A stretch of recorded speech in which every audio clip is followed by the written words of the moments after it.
Mingalaba and welcome to MI Radio's Myanmar Today. I'm Henry Zin. Amid the coronavirus pandemic, some heartwarming news arise too. Commodities donated to basic income families. While there's still no lockdown in place in the city of Yangon, essential shops remain open and foodstuff shops are only allowed providing takeaways only. And a story on preventive measures against COVID-19 in public transportation. All of that on this edition of Myanmar Today, but now let's take a look at what's happening in local news. Laboratory results of the National Health Laboratory in Yangon on the specimens from a total of 55 persons under investigation and quarantined individuals at 5:15 p.m. on Monday have shown 2 positive cases of COVID-19, and the remaining 51 persons were tested negative. Based on the history of the positive patient, Case 8, the tour guide, the patient's client's 4 French visitors were quarantined at a hotel in Yangon on Saturday, and their specimens were taken for laboratory tests on Sunday. 3 of them, Case 11, Case 12, and Case 13, were tested positive and will be admitted to Webaki Specialist Hospital despite no symptoms. The confirmed patient, Case 14, is the 24-year-old man living in Jaukme Township, Northern Shan State. He arrived back at Tachi Lake Township from Bangkok, Thailand on 25th of March. He stayed in Tachi Lake for 2 nights. He left for Mandalay by flight in the afternoon on 27th of March, and he took a private car from Mandalay to Jaukme on that evening. On 28th of March in the afternoon, as he began to suffer serious vomiting and cough, he was admitted to the People's Hospital in Jaukme Township that evening. He received medical treatments as a person under investigation, and his specimens were taken for laboratory tests. He is in good health conditions. Since Myanmar has found more COVID-19 positive cases, people in close contact with these patients are identified and restricted on their travels. People are advised to strictly follow the awareness of the Ministry of Health and Sports. Chinese Embassy, Jack Ma Foundation and Alibaba Foundation donated medical supplies to the Ministry of Health and Sports for fighting against COVID-19 pandemic Monday morning. Li Xiaoyan, the minister counselor from the Chinese Embassy in Myanmar, explained the coordination between China and Myanmar in the prevention, containment and treatment of COVID-19. Director General Dr. Ta Tunjo of the ministry expressed thanks and presented the certificate of honor to the Chinese ambassador to Myanmar, Mr. Chen Hai, for the donations of over 2,000 detection kits, 5,000 personal protective equipment suits, 5,000 N95 masks, and 200,000 surgical masks. Ron Aun, representing the Jack Ma Foundation and Alibaba Foundation, presented 100,000 units of N95 masks and 28,800 detection kits. 2 men were killed and 3 injured by an explosive triggered by Asa in Mount Township, Rakhine State, Monday morning. At 8:55 a.m. on Monday, a man identified as 50-year-old Usan Ampu and 11 Dainet residents from Mingala village were on their motorbikes to go check on some bird traps. They parked their bikes near Gamonsait village and Anzu village and went into the woods on foot. It was at the intersection of Bodalat village, 20 feet from Lainti Creek Bridge, that members of ARSA set off an explosive and shot Usan Ampu and his group with small firearms. They ran back to their motorbikes but found them destroyed.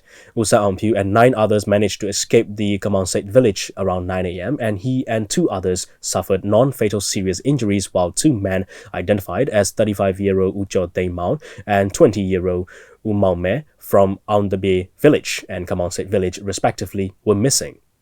At around 9:30 a.m., Tamador personnel from Gamonsait Command and police officers went to the scene of the incident and discovered the bodies of Ujo Daimao and Umaume along with a 50-feet piece of wire and a cartridge and bullets of an AK-47 firearm. The 3 injured men, including Usan Ampu, were sent to Mount People's Hospital around 9:55 a.m. and are receiving medical treatment, according to the Myanmar Police Force. Bagan Cultural Heritage Zone, one of the UNESCO World Heritage Sites, is now sitting eerily empty amid COVID-19 fears, according to the Shwe Zigong Pagoda Board of Trustees. A local said, normally a larger number of tourists have been entering Bagan to catch a glimpse of historical temples in the backdrop of breathtaking sunsets in the ancient city. Now, COVID-19 concerns leave Bagan empty. Visitors are scarcely seen in the famous historical temples of Bagan City. Nyang Committee on Prevention, Control and Treatment of COVID-19 are strictly supervising the restaurants not to have seating customers. The pilgrimage is available only between 9 a.m. to 4 p.m. and the pilgrims are registered on the data of the Pagoda Trustees Board. The Bagan Heritage Site rarely sees visitors. Only 3 cars enter the site on Monday. The local tourism industry is hammered by COVID-19 and those engaged in local transportation rental business, hotels and guest houses, restaurants and souvenir shops are suffering from COVID-19 concerns. That's all with the local news. Let's take a look at the first report now on Myanmar Today. With the aim to help the basic income families who are in need of basic ration for their livelihood, City of Industry Shui Lin Ban Management Office organized a commodities donation event on Monday in the eastern part of Lain Daya. Locals were given a bag of rice, egg and a slab of soap for free of charge. According to the event organizing committee, a similar event will be held in the coming days with the help of assisting the people to overcome their struggle in this time of hardship. Williamson has the details. Lain Daya is one of the most crowded and populated townships in Yangon, as this is where most of industries are concentrated and most of the workers reside as well. And most of the people who live in these townships are daily wages. And according to the report by some of the business persons, industrial workers who are daily wages, and if the industries are closed down due to the pandemic of COVID-19, it will be a hard time for those daily wages to withstand the impacts of closures of industry. Therefore, with the aim to help basic income families in eastern part of Lain Daya Township, City of Industry Shui Lin Ban Management Office led a donation program to the locals at eastern part of Lain Daya. Speaking to the media, Wu Etang, the chairman of City of Industry Shui Lin Ban Management Office, and who is also a businessman, said, For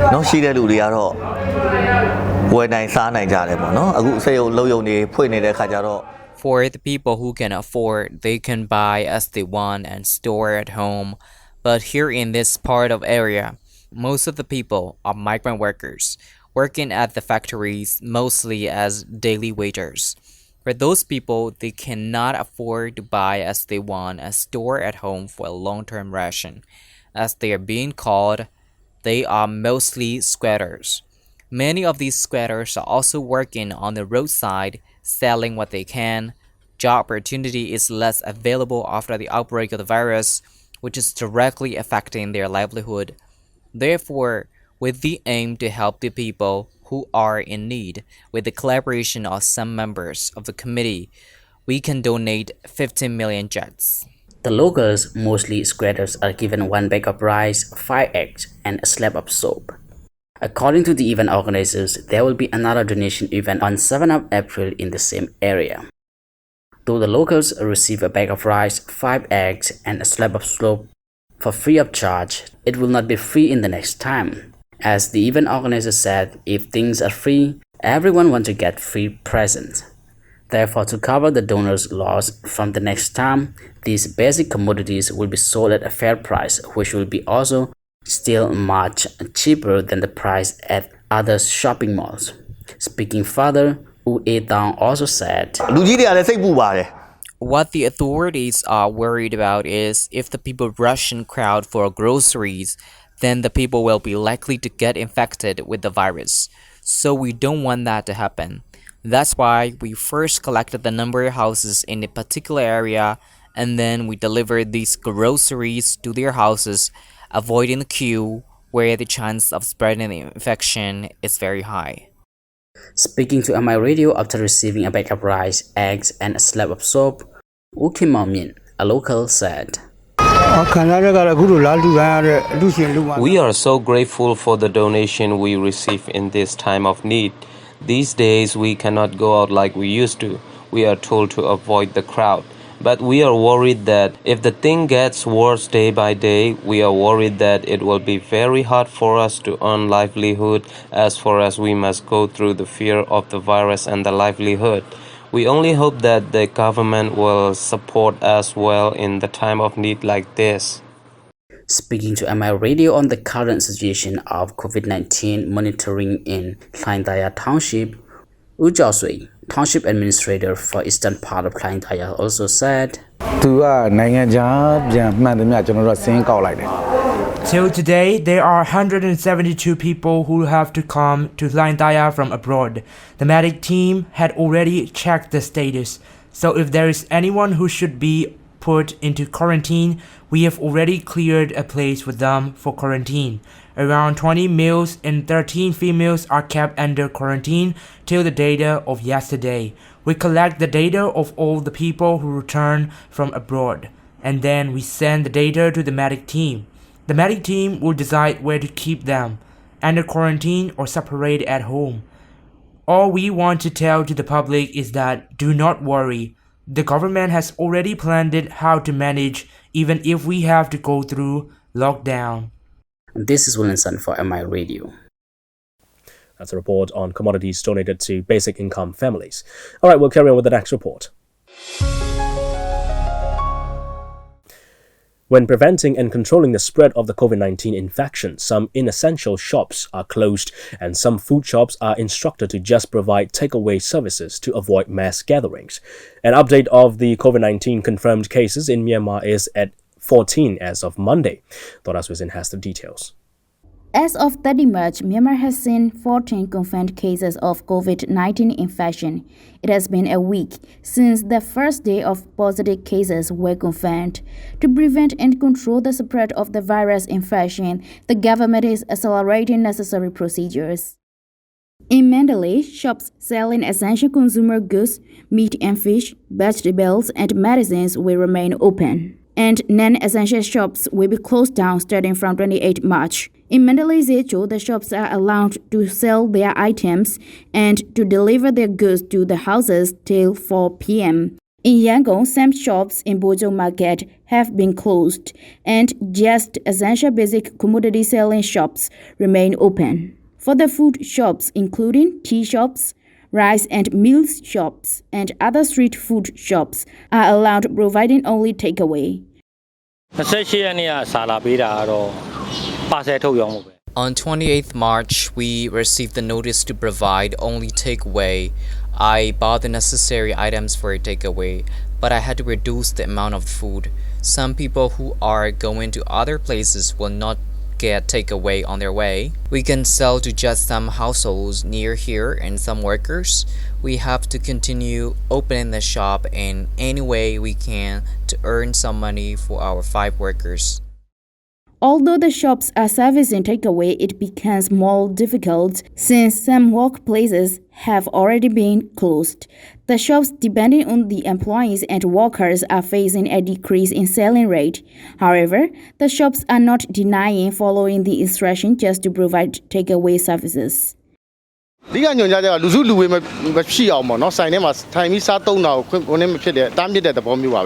I think that the main instruction to avoid mass gatherings when eating at the shops, we have decreased in our profit, but we are willing to follow the guidelines of the Yangon City Development Committee, YCDC.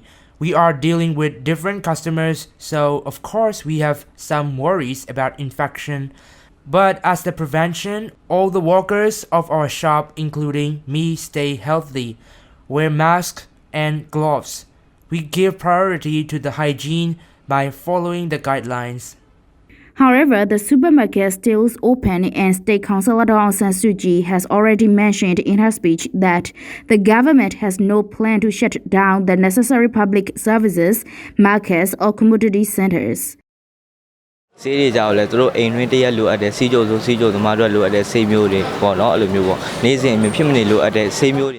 people are buying the necessary medicine. For example, essential medicines for persons with diabetes are being sold. They are collecting necessary medicines for their daily routine. There is quite an increase in the sales compared to the previous periods. Moreover, hand sanitizers and masks are high in demand. Since the food and medicine are necessary in daily life, I think there is no possible way to shut down those shops. According to the data till 29 March, there were 476 persons under investigation, including 2 suspected cases.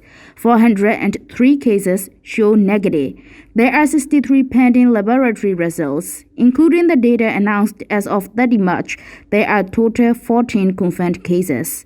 Until 29 March, according to the data released by World Health Organization, 202 countries, areas or territories are infected with over 300,000 confirmed cases and over 30,000 deaths were counted. That's all for now. This is Tora Susan from MI Radio. That's a report on essential shops remain open and foodstuff shops allowed, providing takeaways only.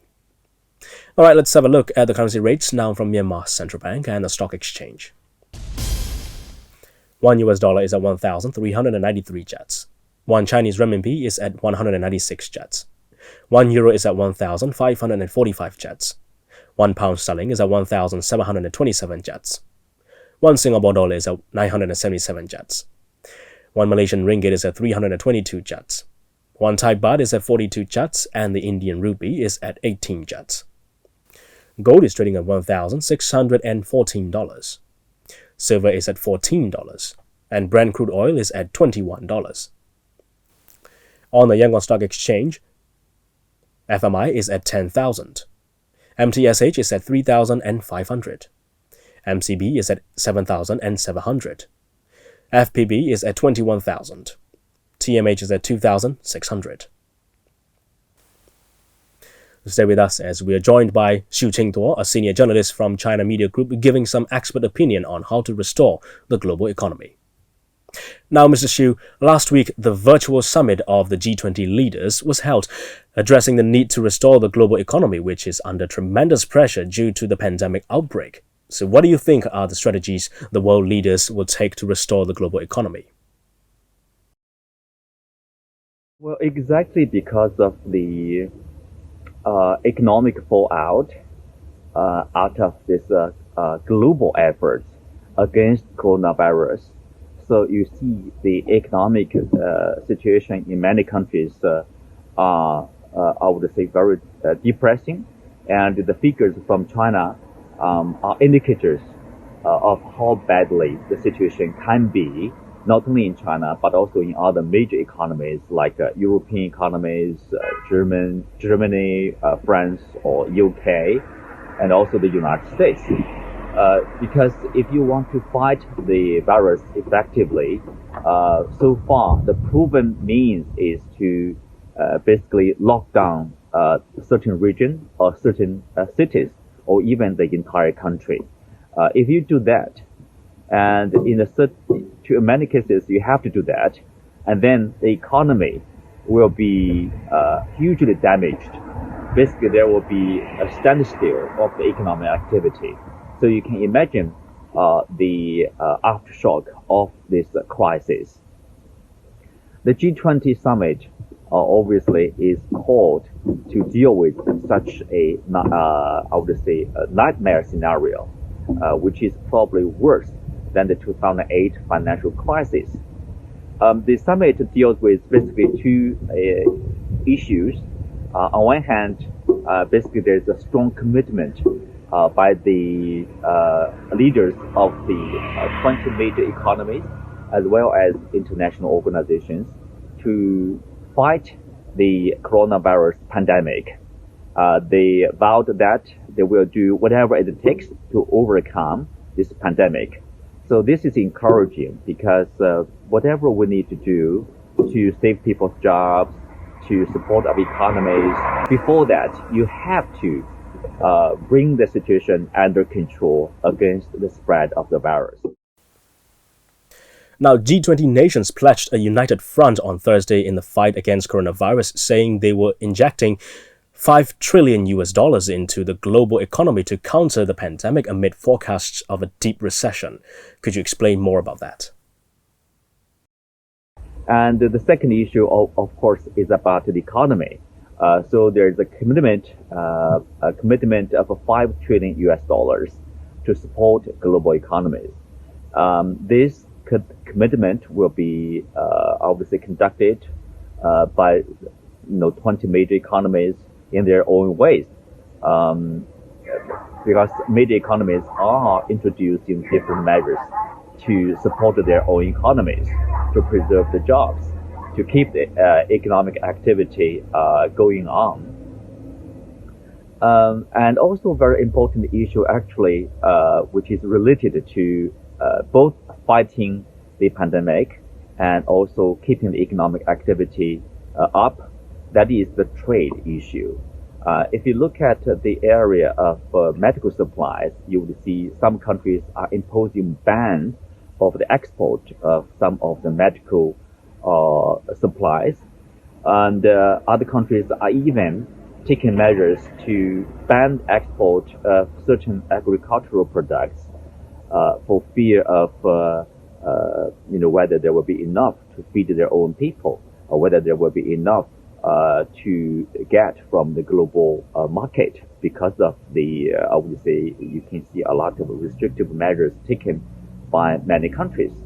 They did talk about, there's a understanding of the coordination among different governments in terms of the supply of medical goods. That means they are against the ban of the medical supplies, but they are not issuing a strong opposition to such a practice. And also, of course, to a larger degree, it's about the free flow of trade and also the no disruption of global supply chain. This is important to keep the factories open, to keep the jobs in the certain places, and also to continue to support the consumption. All right, thank you so much for your time, Mrs. Xu. Well, let's move on to the last report before we go to international news.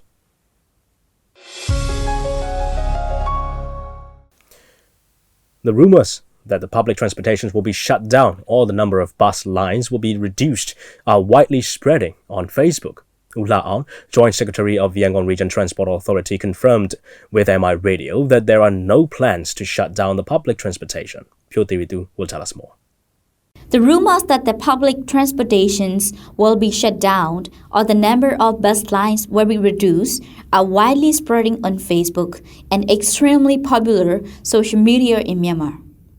The rumors bring worries to the public, especially people working in Yangon plan to go back to their hometowns during the months-long holidays. U La-ang, Joint Secretary of Yangon Region Transport Authority, confirmed MI Radio that there are no plans to shut down the public transportation. He claimed that all the public transportation will run normally till 10th April and the limited number of buses will run during Thinjan holidays. U La-ang, Joint Secretary of Yangon Region Transport Authority, said.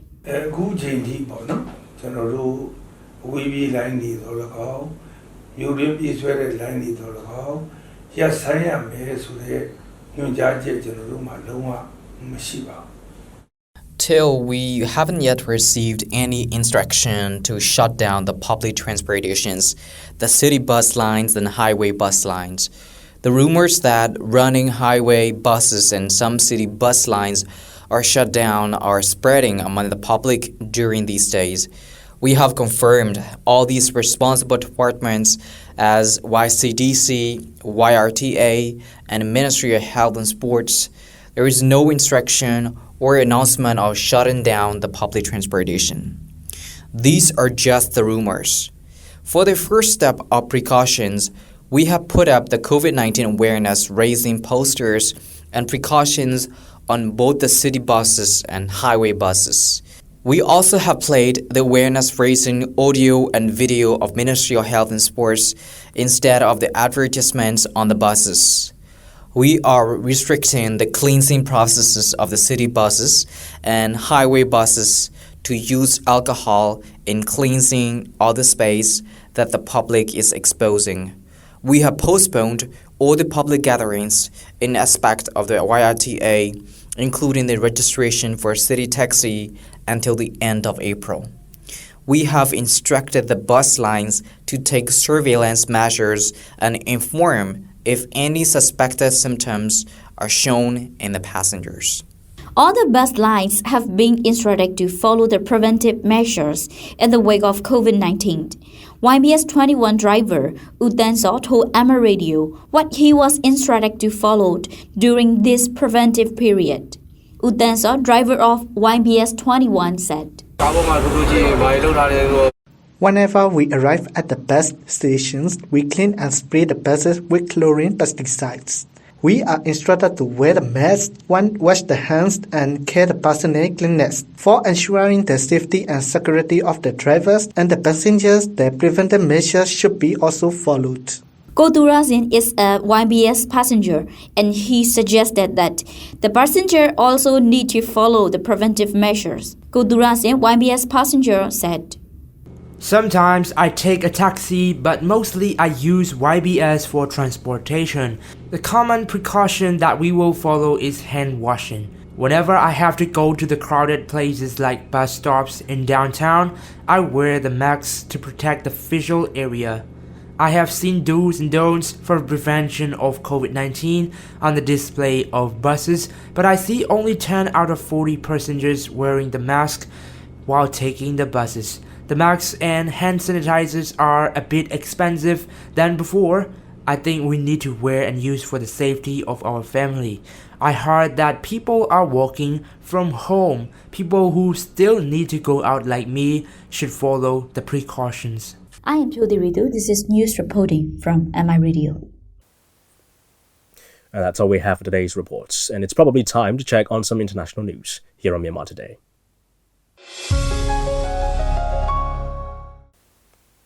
In response to the pandemic, US President Donald Trump on Sunday extended social distancing guidelines to the end of April. Now, this is what he said. Nothing would be worse than declaring victory before the victory is won. The better you do, the faster this whole nightmare will end. Therefore, we will be extending our guidelines to April 30th to slow the spread. On Tuesday, we will be finalizing these plans and providing a summary of our findings, supporting data, and strategy to the American people. We feel that the mitigation that we're doing right now is having an effect. It's very difficult to quantitate it because you have two dynamic things going on at the same time. You have the virus going up and you have the mitigation trying to push it down. But the decision to but to extend this mitigation process until the end of April, I think was a wise and prudent decision. Meanwhile, Beijing has rejected a statement from a French government minister who said that China, through its supply of medical equipment and workers, was using the pandemic as a means to win favor with the international community. The foreign ministry said China was playing its part in the global fight against the COVID-19. The epidemic has once again proved that we are a community with a shared future for mankind. Not a single country can detach itself from the interconnected world as we face this epidemic. Only by cooperation can we go through this difficult time. In this situation, helping other countries is another way to help ourselves. Chinese people will not forget the hard time when we fought the epidemic. During that time, the international community gave us tremendous support. We are grateful to those who helped us at that time. China has made progress with the control and prevention of the coronavirus. We will help those countries in need while continuing prevention work domestically. While Singapore has not yet undergone a total lockdown, a recent spike in COVID-19 cases has forced the government to do more. From March 27th, places such as bars, nightclubs have been closed to reduce the risk of further transmission of the coronavirus. Join CGTN's reporter Nima Prattan at a normally busy night spot to see how things have changed. My name is Nima Prattan and I'm here in Singapore tonight. Of course, it's a Friday night, but countries around the world are being affected by the coronavirus pandemic. Singapore is no different, so this Friday night is a little bit unusual. Coronavirus actually first came to Singapore at the end of January, but it was really well managed by the government here. There was a strong tracing, detection and isolation framework put in place, and community transmissions were relatively low. So as such, Singapore has now put tighter restrictions within the country to stop community spread of the disease or the virus. Okay, so what we're going to do is we're going to take you around on the first Friday night since the new restrictions came into place. Entertainment venues closed, religious services were suspended, people were told that they weren't allowed to gather in groups of more than 10 people, and social distancing started to be enforced. People now will face fines of up to 10,000 Singapore dollars or even prison time of up to 6 months if they break these rules. So what we're going to do is we're going to have a walk around and see what this means on the ground in Singapore and how people are reacting to this new restriction put on everyday life. So if you just have a walk around with me, I just want to point out immediately these markings on this bench. So as I said, social distancing is now being enforced. People are being told that they can't be 1 meter, more than 1 meter in close proximity to each other. So what they've done is they started to go around public spaces and put markings to stop people from sitting. And what people are now doing in these places, they're encouraging customers to either dabao, take away, so that they don't gather in large areas or groups. But Singapore has actually shut its borders to tourists right now. So short-term visitors aren't allowed to enter or even transit through Singapore. Singapore's really tightened its restrictions actually. Normally, Clarke Quay on a Friday night would be absolutely heaving. There's sports bars, Hooters as I mentioned. A lot of people will be coming down here after work to grab a drink, talk about their days. Tourists will be here as well. But as you can see, it's pretty dead right now.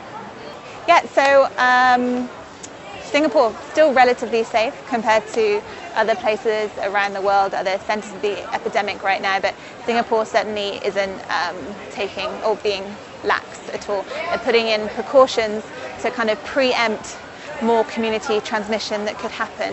This social distancing, as we're seeing tonight, the shutting of entertainment venues, like I said, clubs, karaoke outlets, that's being stopped, religious services are being suspended, and as I said, fines or prison terms are being put in place. So this kind of gives you a taste of what is happening in Singapore. There's still a sense of normalcy, people are still able to go out if they so wish, but people are being encouraged not to gather in big groups, not to go out as much, to try and work from home where possible, not overcrowd public transport systems, and try and keep community transmissions down. So I hope you've learned a bit about what's happening in Singapore right now, and I hope you all have a wonderful Friday evening wherever you are. I hope you stay safe and well. And that's all we have for today. Thanks for joining me on Myanmar Today. I'm Henry Sin. Have a great day, everyone. Remember to wash your hands correctly and frequently. Practice good hygiene and follow instructions strictly, and always be on high alert for important news. I'll see you again. Bye-bye.